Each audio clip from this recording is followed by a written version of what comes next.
Alright, we're still on the battle of Buddha versus Zerofuku,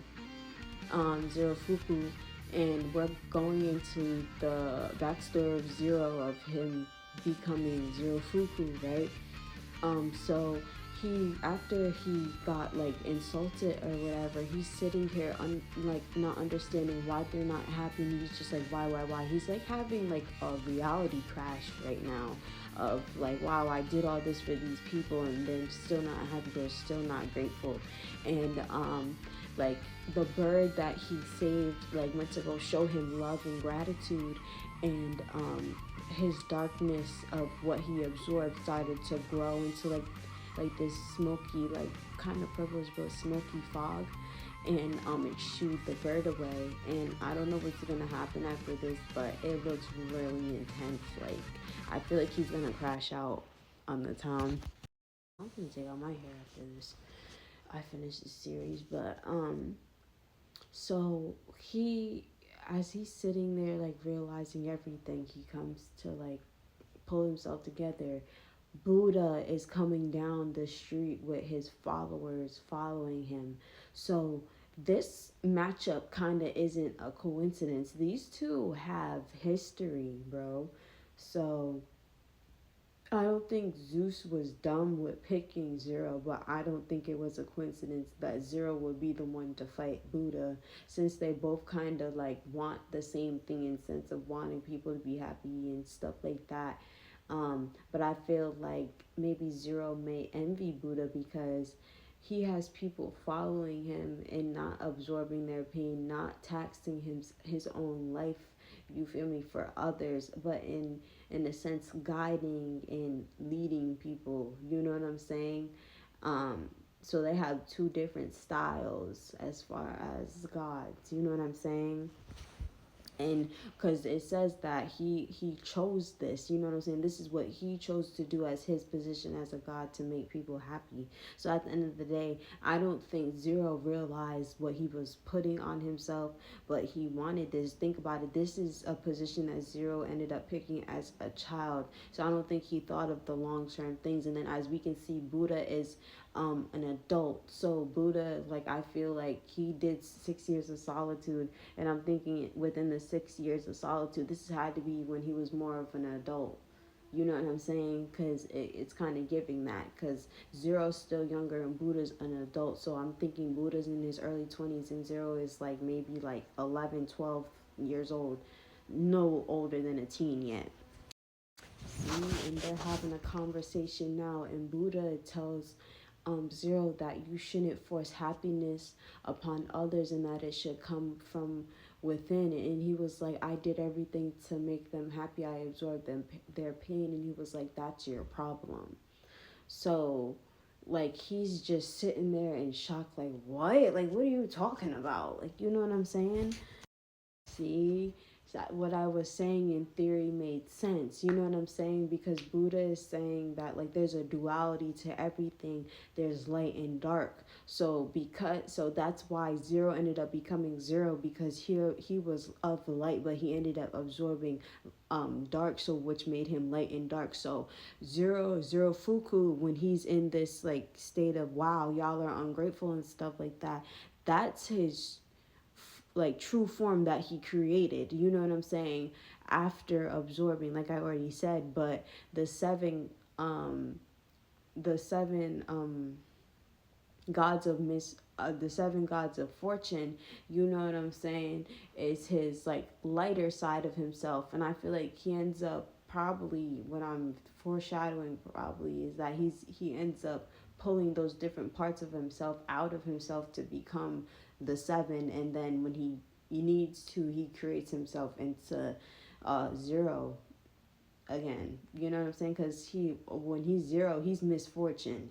But Hermes brought up the point that, you know, misfortune brings upon um, good things in some instances. You know what I'm saying? So we'll see what happens. And then he ended up running away. You feel me, with all the emotions and stuff like that. And he started to hate humans and felt like it wasn't fair. You know what I'm saying? Like they were supposed to be happy. Like that was supposed to be my job. Like you know what I'm saying? That's how he feels. Wow.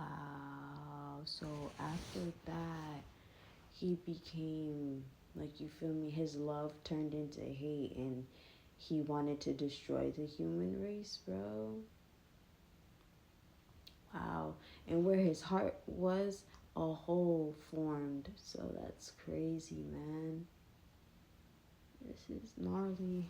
Amount of self control.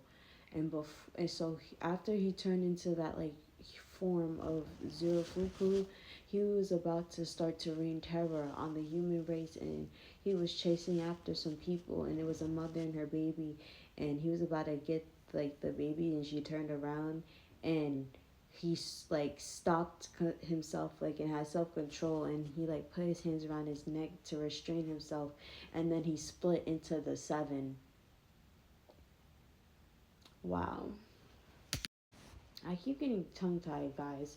But they're about to fight, and Zero tries to take a cheap shot at Buddha, but he like dodges it, and he's like swinging a lot, and like Buddha's dodging all of it, and he gets upset. You know what I'm saying? And he just screams misfortune, and then his sword starts to grow, and eyes like started to protrude out of it. It's real crazy. Like Zero's like whole look is crazy, bruh. Like he got some serious stuff going on. You know what I'm saying? Even when he was the seven like gods, like not before he split himself, but when he was just, himself before he became Zerofuku, like he was friggin' his look was already unique, you know what I'm saying? And then when he got dark, it got even more like rawr, you know what I'm saying? But so his weapon is getting bigger and stuff like that, and Zeus was like, it's called catastrophe and catastrophe, I believe, and that's the name for it as it gets bigger. It's called the catastrophe. That's how Zeus said it. Like the more misery it encounters, the more stronger and bigger it becomes and advanced in battle. Okay, catastrophe. I'm gonna put it in there, y'all. I'm struggling to say. He said it so coolly too. Yo, and like I was saying, this beef between them two, really it's one sided because Zero's upset. He's been holding this grudge against Buddha since he was little, bro. And Buddha was like, when he ran away, he was like, "This is just puberty," because I brought up the age difference or whatever.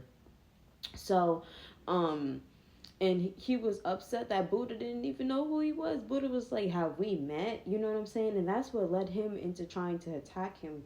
To He got the fight going because of that, because he felt triggered, and Buddha hit him, and then he was down for so long, and he was like, "Get up and fight, bruv." Like, you know what I'm saying? Like, you know. So let's see how this goes. Because the instrument is getting bigger. It looks even more dangerous now. And he pulled it from out of himself. All his misery formed his weapon. He literally pulled it out of his back, bro. Like that's what I'm saying. Like this dude is on another level. That's what they was like. I've never seen such a dark god like deity, and I'm like, yeah, like my man's is like over here like suffering for real. And it's so crazy how his instrument is formed out of suffering, and he has to like suffer in or like I don't think he suffered pulling it out, but it looked like it hurt. So I'm only like imagining that it probably did, but he just is so used to it, it's like it's whatever now, what's pain, so while they're fighting, Buddha is kind of dodging and predicting Zero's movement, and Brunhilde's sister asked, is it like Kojiro? Because Kojiro had the ability to do the same thing when he fought Poseidon, but she was like, no, he gained that through fighting experience and stuff like that. Buddha knows how these moves are going because Buddha can see into the future. So that's one of Buddha's abilities, as I'm seeing right now. So it's called Samyak Sambadi Alaya Vinhani. Wow. That was a really long word. I'm surprised I pronounced it. I listened to her say it, but also I'm looking at him like, wow, that's that's cool.